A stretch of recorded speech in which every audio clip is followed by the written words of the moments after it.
Boom! What up, ladies and gentlemen? Another talk. And this one is inspired by a movie, 127 Hours. It is my favorite movie. I would say maybe of all time, man. Like, it is up there in the number one, like, easily it can be. If it is not in the number one, it is in the top 2, 3 for sure. Top 5, 1000%. Never mind. So, and I wanted to do that talk, but I wanted a little bit like to think about it and all that stuff.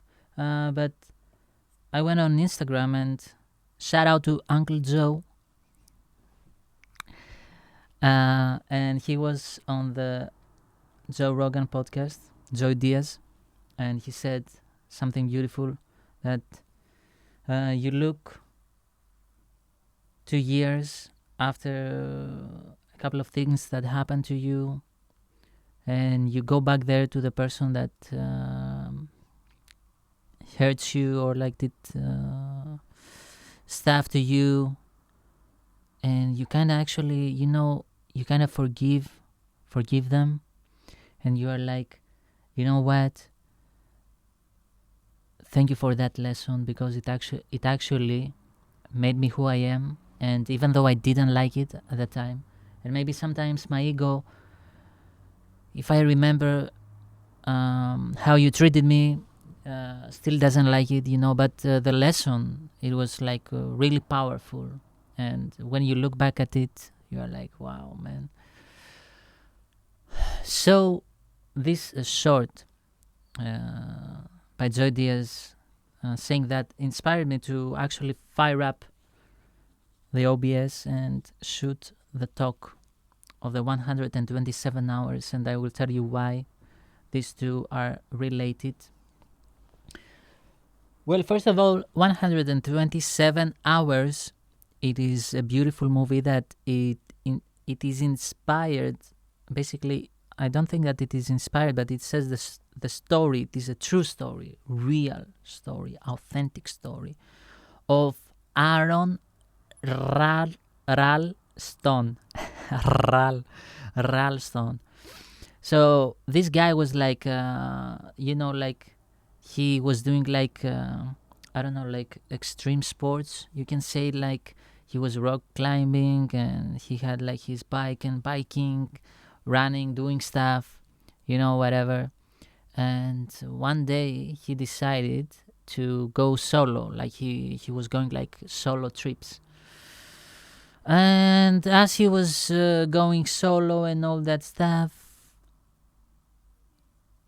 somewhere he fell, like it was a cliff. I don't know like how you call it. And boom, he fell. And when he fell, a big rock fell and boom, hit his right arm. And his right arm was stuck. You know what I mean? Like it is like, it's true. And yeah, I laugh at it, but this is the tragic irony of life, you know what I mean? So he was stuck in the middle of the desert, right? In the, I don't know where he was, like Grand Canyon, I don't know, like I don't remember, because as I said, I watched all these movies when I was like a kid, 15 years old. I was watching movies, and I will tell you the story of the 127 hours, how I watched it.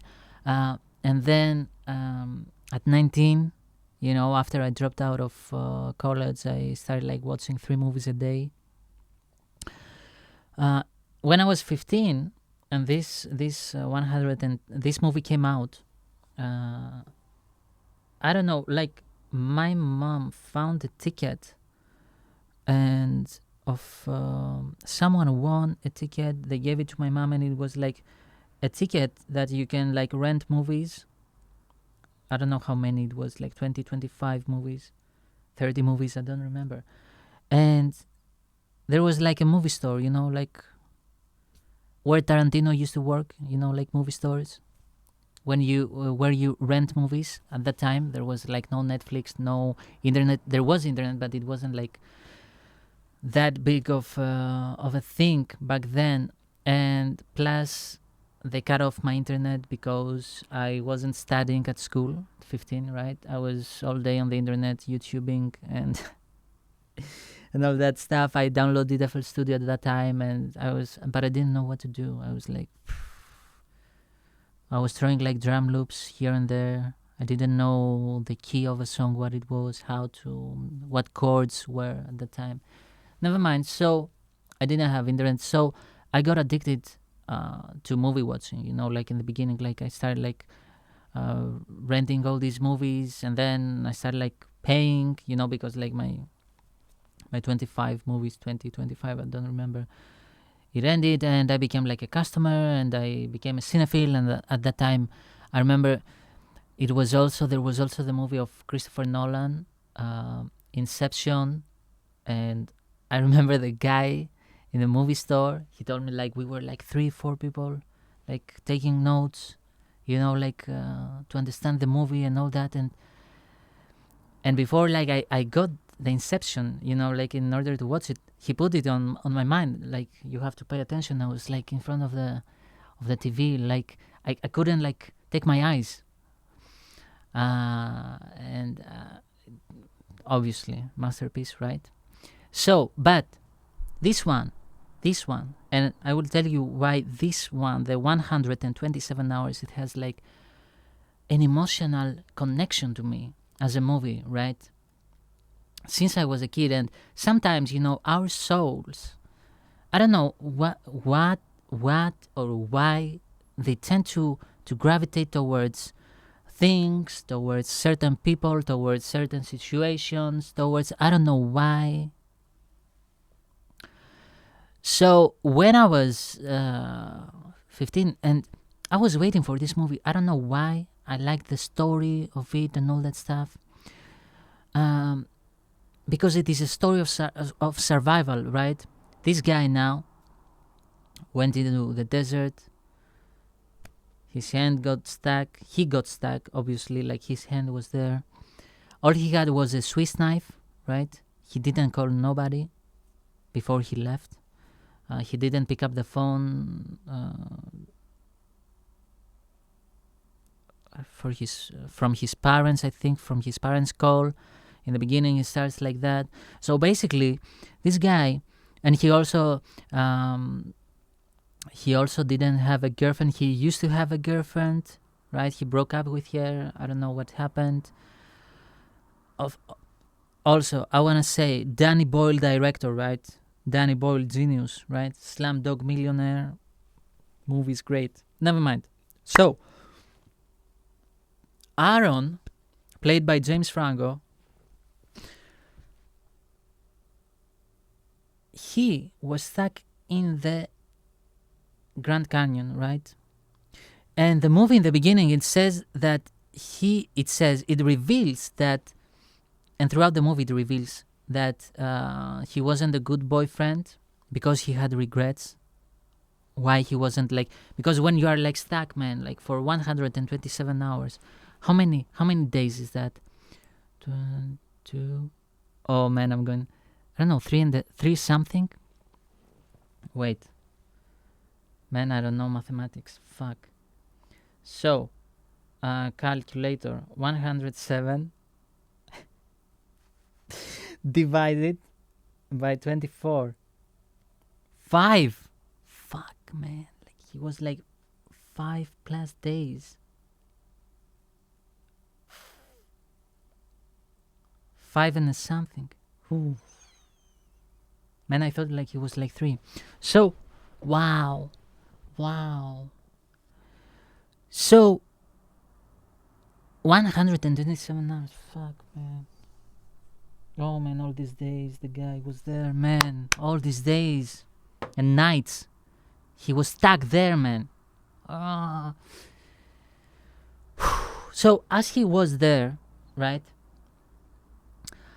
He had like this regret, man. Like, oh, man, like I could have done like so much with that girl. And he was fantasizing about women. And before, like, he fell into that rock, like boom in his head, in his arm, right? He was like swimming. Before that, he was swimming with a couple of girls that he met, and he was like fantasizing about them and all that stuff.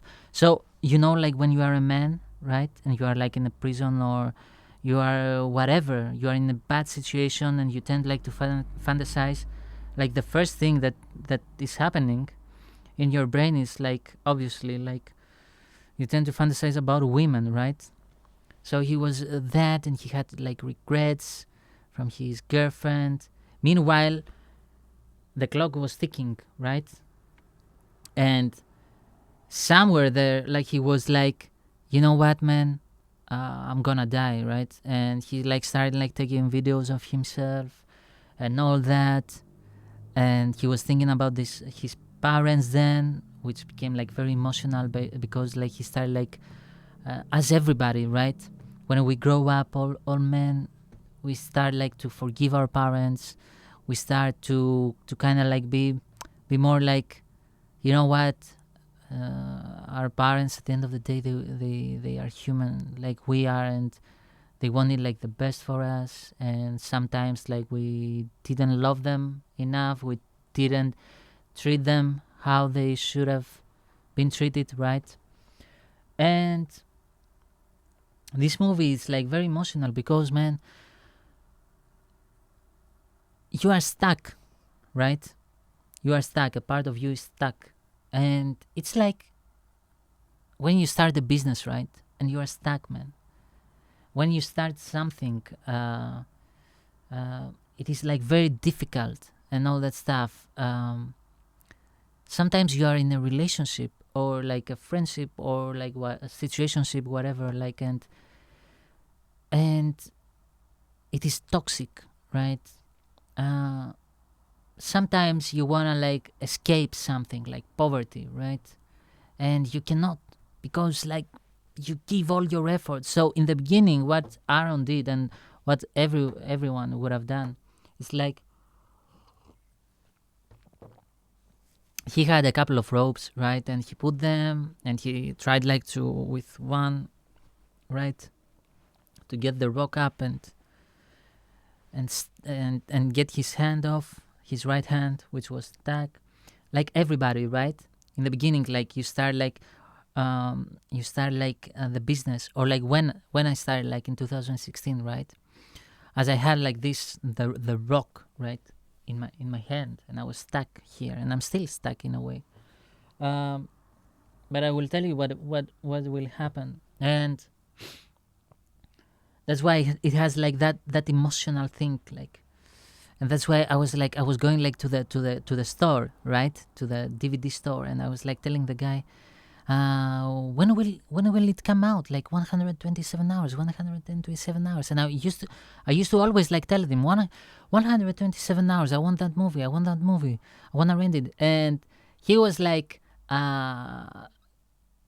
good enough to tell me like, you know what, man, like, I'm gonna like write it to you like in a DVD, like it was like a pirated DVD. And he gave it to me, and I was like, thank you, because I wanted it like faster than it would come out like in the DVD store. So I watched it, right? Beautiful memories. And at that time I was like in my own zone, and I used to have like a best friend, but he was like he wanted like to get in a relationship, a girl, and that girl had like her own friends, and he abandoned me, and he was chasing that pussy. But in the end, like, that pussy broke his heart, like there is God. You never abandon your friends for the pussy. But never mind. So, and I was like alone and always watching movies and all that stuff. But I learned a lot like in these movies. Never mind. So, boom, let's go. Test, 1 million, 2 million. So in the beginning, Aaron, he was like, you know what? I'm gonna like do this thing. Like, and the rock will come up and I will get my hand off. Like I used to think, I used to be like in 2016, 2017. In 2016, I used to say to myself, you know what, man? Like, we are going like to make like a couple of songs and all that stuff, and don't worry. And this whole thing, it's gonna be like easy peasy, and maximum I used to see when I started all this in 2016, I'm sorry. I used to say, Freudian slip, I used to say, man, in 2 years maximum, like 2018, we are in USA, baby, Hollywood. And the years passed by and nothing, still there. So the same went with Aaron. And Aaron then was like, you know what, man, I'm gonna die. And I used to be like that. You know what, man, I will never make the first album. Because in my mind at that time it was like, I will make Costantino the first, right? I didn't know that a second or a third Costantino will appear, right? I have to make, and a couple hundred songs later, but I was like 9 songs, give all my energy, all the power, whatever, right? And 2 years, boom, I will like upload it on YouTube and everybody will be like, wow, oh my God, genius. So nothing happened, right? The same with Aaron. Nothing. So he was like, and I was like in 2018, I couldn't like finish the album. I don't know why. I was like, God, what is happening with me? And Aaron then realized 2 things. The first one was that he was gonna die, right? He was like, he was screaming, shouting, nobody was hearing him. And the second thing is that he said to himself, like a thought, maybe you need to cut off the hand. Because at the end of the day, it's been like so many hours, days, whatever, like, and it is dead. Like clinically, it's like fucked up. Even if a miracle happens and a rock has like 2 feet, like births 2 feet and stands up, and you get it off, it's like it's dead. It's effed up. So he was like, you know what, man? And he forgot to bring like his good knife. So he had like, I think, a Swiss knife, a small tiny knife, and he was like, how the fuck am I gonna cut it off? Like, there's a short where I don't know what's his name. I don't remember his name, man. Famous actor, man. And he says like about somebody like who told him like, I would have cut it off in order to survive. So never mind. This is another story. Charlie. He says like, Charlie. I remember the Charlie. Never mind. So he's like, man, ooh, I need to cut it off. I need to cut it off because I have like to cut it off and get away and run and ask for help or something like that, right? But he was like, how the fuck am I gonna cut it off, man? Like, imagine like trying to cut off your own hand, and not with a good knife, but with a tiny stupid knife. And then like he remembered that he had like to break his bone, right? Because there is a bone here. You cannot like just cut it off, and there is a bone. So in the beginning, what he did was like, boom, he broke his bone, man. Imagine the pain when you break like a hand. Whoever like broke a hand or something like that would realize it. So he did that to himself. He will die. He was drinking his own piss. He didn't even have like water anymore. Boom, he breaks it, right? And that's what a lot of people, in order like to get off that imaginary rock that they have like in their life, like they need to break off things like bad habits, as I said, toxic relationships, situationships, whatever, friendships, whatever. They have to break off the person that they used to be, the mindset if you have a bad mindset, man, if you think wrong, right? If you are not programmed right, well, you have to destroy it first. But especially in addictions, right? In the beginning, you have like to cut it off, right? To break it and then to cut it off, right? Once and for all. And for a lot of us, a lot of people like you, addictions, people, bad mindsets, bad habits, they are a part of ourselves. They used to be a part of ourselves, a part of our character, an extension of our lives, right? When you break it off, when you cut it off, it's like you don't even know who you are anymore. You are like, who am I, man? Like, without this addiction, without this bad habit, without that friend, without this girl, let's say, right, whatever, without that environment, who am I? Right? Who am I? And you ask yourself, and you are in a I don't know, like you are like, who am I? Who am I? So the same thing, in a way, happened to Aaron.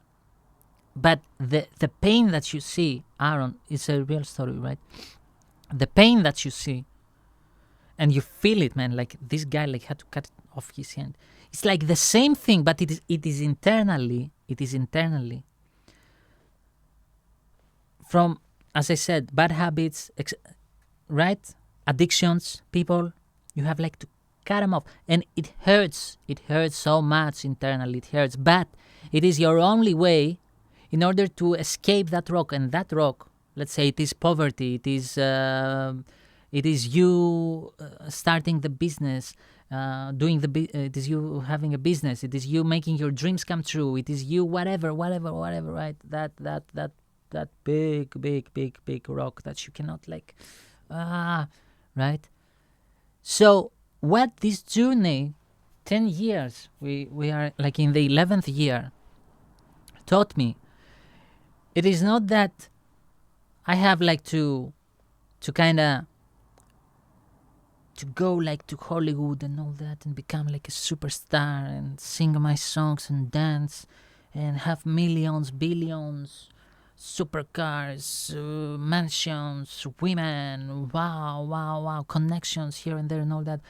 But and it is a tragic irony, right? Because like all these like singers, mostly singers, right, actors and all that stuff, they are like deep into addictions, most of them, and ego, everything, right?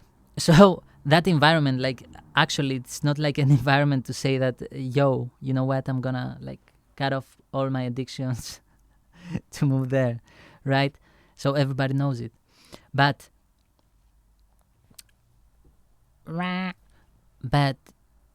in order for me, and that's why I love this movie, you know, like there is a connection there, like, oh man, I feel him, you know.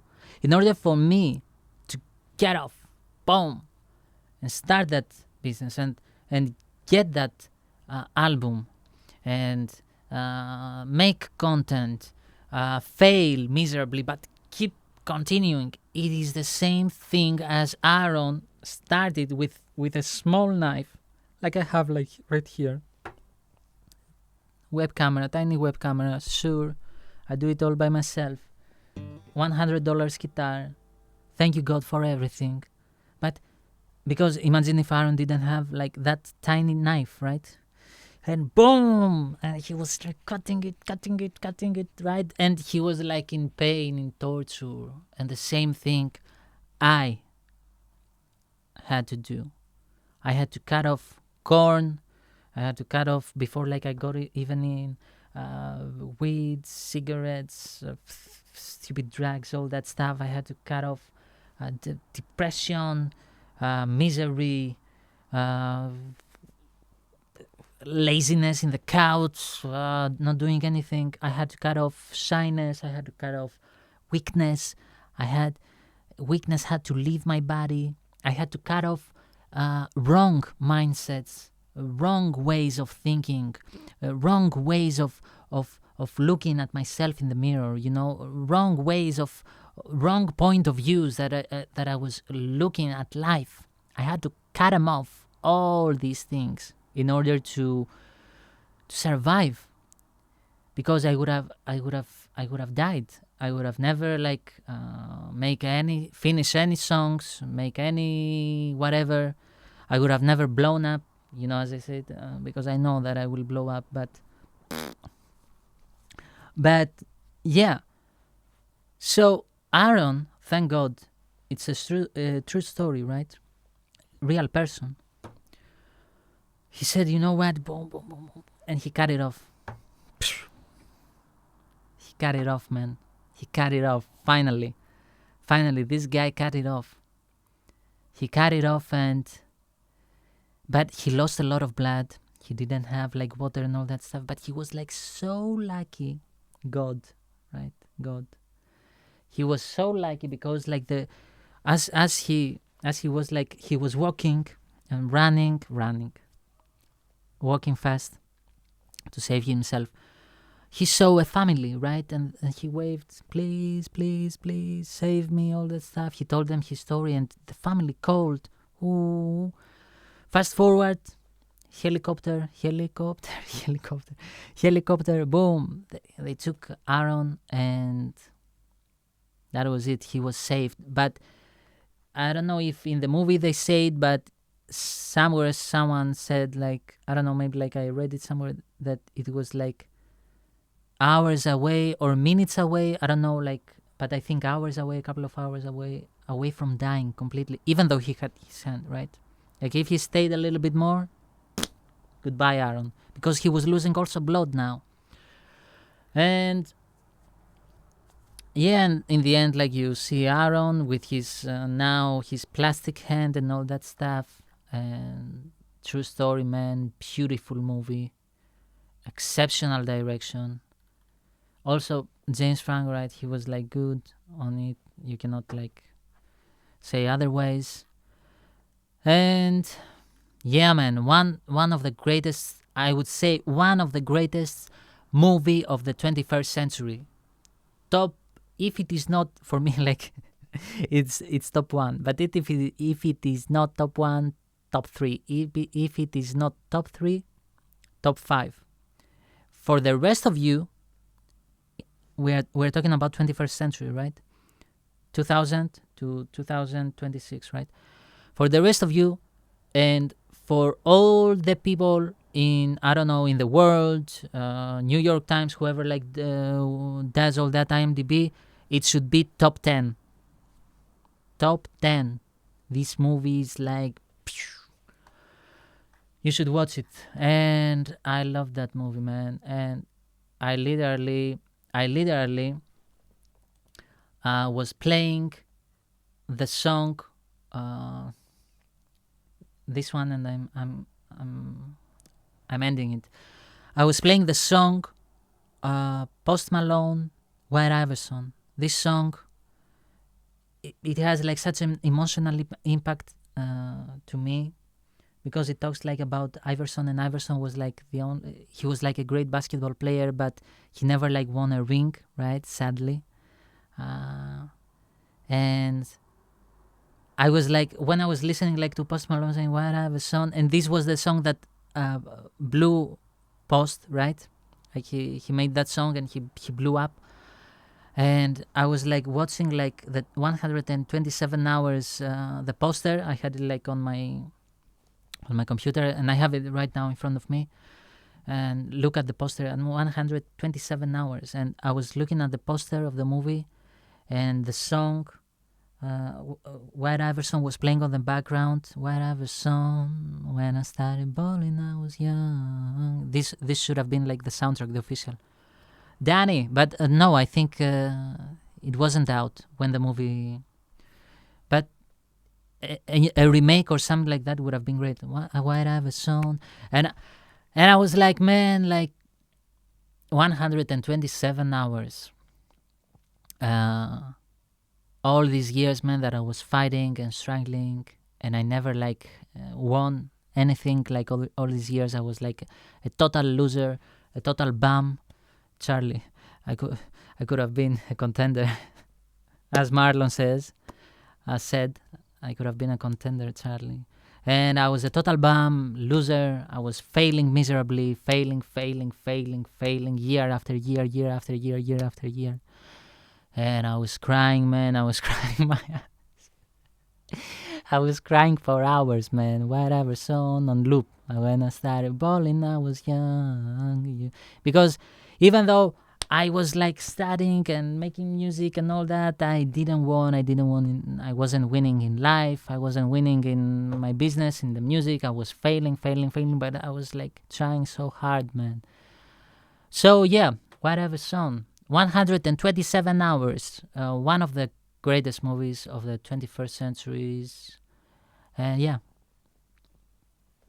See ya. Love you all.